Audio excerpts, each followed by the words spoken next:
क्रिस्त ते म्हज्या मोगाच्या भावांनो आनी भयणींनो तुमकां समेस्तांक कार्मेल रेडियन्स यूट्यूब चॅनलाक स्वागत.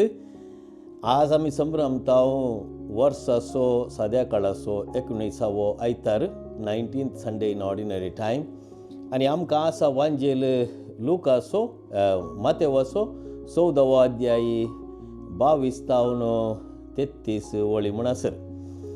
आनी हांगासर एक विशेष गडीत घडता, कित्याक जेजू अरण्यांत 5,000 लोकांक उंड्या मासल्याचें जेवण दिवन जातस आपल्या शिसांक तो सांगता, तुमी दोणीर बसा आनी पोलतडीक वसा कफरनाव त्या जाग्याक. आनी तो उठोन दोंगराक वता थंयसर मागणें करूंक. आनी तो वळ कितें घडटा, त्या सरोवरांत एक व्हड वारें वादळ येता आनी थंयसर ते आपोस्तल कठिणाच्या संदिग्ध परिस्थितींत सांपडतात आनी थंयसर ह्या वाऱ्या वादळांत मस्त कश्ट जातात. आनी तो व्हड जेजू आपणे मागणें जातस तो सोलोन वता त्या सरोवराचेर. आनी सोलोन वता आसतना आपोस्तल भियेतात, पूण जाल्यारय जेजू तांकां सांगता, भियेनाकात, हांवूच तो, धैर्य घेया म्हणून. आनी तो व्हड आमी पळयता पेद्रू, भोवूस उतरांचो मनीस, एकच फावटी सांगता, सोम्या तूं जाल्यार म्हाका उदकाचेर सोलोन येवंक सांग. आनी थंयसर जेजू पेद्रूक सांगता, वय हांवूच तो, तूं सोलोन ये. आनी पेद्रू उदकाचेर चलता. हाचो भोव अपुरबायचो अर्थ आमी समजून घेवंक जाय. मोगाळ भाव भयणींनो, आमच्या जिवितांत हर एका दिसा, हर एका हप्त्यांत, हर एका म्हयन्यांत, हर एका वर्सा आमी जायत्या कश्टांनी संदिग्ध परिस्थितींत सांपडटा. आमच्या जिवितांत बेजाराई उणी जाल्ली ना आनी आमच्या जिवितांत पंतावणां उणी जाल्ली नात. जायते कश्ट, अनवरां, बेजाराई, खंत, दूख, सलवणी हें सगळें घडोनच आसा. म्हणटच आमी वाऱ्या वादळाच्या सरोवरांत आमच्या दोणीचेर आमी पैन करन आसा. कशें आपोस्तल दोणीचेर त्या वाऱ्या वादळांत सांपडलेल्या वेळार जेजू कशें उदकाचेर सोलोन आयलो गे. उदकाचेर चलचें साद्या मनशाक उदकाचेर चलोवंक जायना. थोडे आमी पळयला जावंक पुरो, थोडे यूट्यूब चॅनलांनी थोड्यांनी उदकाचेर चलचें. तें सारकें न्ही. तातूंत कसलेगी एक विधान उपयोग करून ते उदकान चलचें आमकां दाखयतात. जावंक पुरो मॅजीक करचे मनीस. पूण एका सरोवराचेर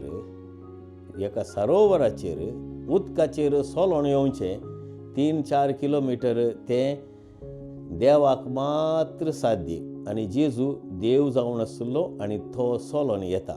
म्हणटच हाचो अर्थ आमी समजून घेतल्या तर जावंक पुरो आमच्या वाऱ्या वादळाच्या सरोवरांत, आमच्या जिणेच्या वाऱ्या वादळाच्या सरोवरांत आमी सांपडोन आसल्या वेळार आमी जर तर जेजूचेर पातयेणी दवरली, तो खंडीत जावन आमचे संगी आमकां राखोवंक, आमकां धैर्य दिवंक त्या उदकाचेर, बावाडताच्या उदकाचेर तो सोलोन वेतलो आनी खंडीत जावन आमकां तो सांबाळटलो, राखतलो. हें आमी गमन दिवन आयकलें, गमन दिवन आमी आमच्या काळजांत अनुभव केलो तर कितलेय कश्ट, कितलीय अनवरां, कितलेय देदेस्पराची संगती, संदिग्ध परिस्थिती आयल्यार आमच्या जिवितांत जेजू सुटका दिवंक येतलो आनी आमचें तें शांत समाधानाचें वातावरण हाडूंक खंडीत तो आमकां पावतलो म्हणल्यार कांय दुबाव ना.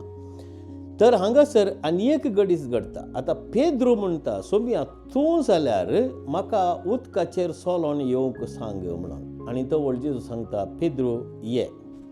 आनी पेद्रू थोडो वेळ उदकाचेर चल्लो. तें आमी जायते फावटी गमनाक दिना. आमी कितें गमनाक दिता, पेद्रू उदकाचेर सोलोंक आराम केल्लेंच तो बुडोवंक लागलो कित्याक तो दुबावलो म्हूण. पूण पयलें तो दुबावना. थोडो वेळ पेद्रू सोलोन जेजू कुशीन गेलो आनी थंयसर जेजू लागीं वता आसतना थंयसर ताका दुबाव आयलो. वाऱ्या वादळ ताणें पळयलें, उदक पळयलें आनी ताका अणभव जालो जावंक पुरो, हो सरोवर इतलो गूंड आसा, आतां हांव खंडीत जावन ह्या सरोवराच्या पोंदा वेता बुडता म्हणून आनी थंय ताणें हाक बोग मारली, सोम्या म्हाका राख. आनी जेजून आपलो हात दिवन पेद्रूक राखले. म्हणटस हे आमी समजोंक घेवंक जाय. आमी जायते फावटी बुडता आमच्या जिवितांत, पूण बुडता म्हणल्या तक्षणा आमी निराशी जावचें न्ही. आमी आमकांच बुडोवंक सोडचें न्ही. बगार आमी हाक बोग मारन जेजूक आमी उलो मारूंक जाय, सोम्या हांव बुडतां, म्हाका तूं राख म्हणून. आनी थंय खंडीत जावन जेजू आमकां ताचो हात दिवन सांबाळटलो, राखतलो. हाका अति गरजेचे एक नियम आसा आमच्या जिवितांत. आनी हे नियम जावन आसा देवाचेर आमची पातयेणी, देवाचेर आमचो भरवोसो, देवाचेर आमचो बोवार्थ. आनी थंय खंडीत जावन आमी बुडचे ना. बगार बुडोवंक आमी आसांव त्या घडये थंयसर जेजू पावतलो आनी जेजू आमकां सांबाळटलो आनी राखतलो. मोगाळ भाव भयणीनो, ह्या 19व्या आयतारा आमकां सुमेस्तांकी एक आपोवणें.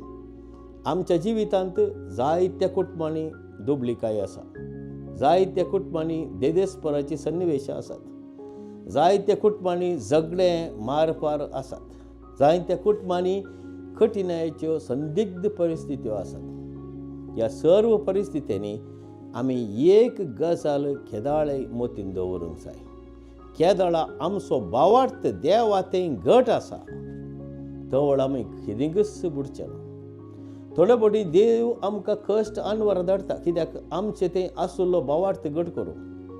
जर तर आमचो भावार्थ आमी देवाचेर दवरलो, मागणे राजार सांडिनासतना देवाचेर पातयेनी आमी दवरली, तर खंडीत जावन तोच देव आमकां सांबाळटलो आनी राखतलो. आनी आमच्या जिवितांत शांत समाधानाचें वातावरण, कशें त्या सरोवरांत शांत समाधान आयलें, कशें जेजू त्या दोणीचेर सोडुल्लोच ती दोन घडये भितर त्या पोलतडीक पावली. म्हणटस जेजू देव.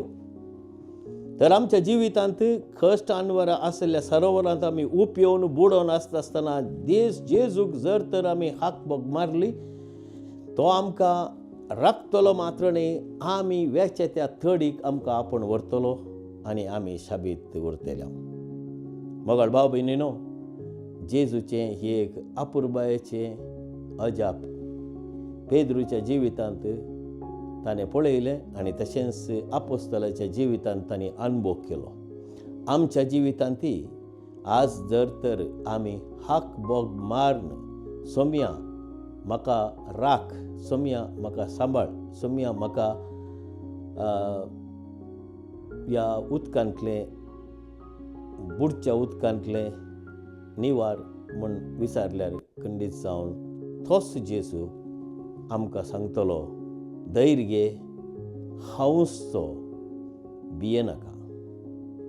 ह्या उतरांचेर आमी नियाळ करया आनी खंडीत जावन जेजू आमकां आमच्या जिवितांत पावतलो.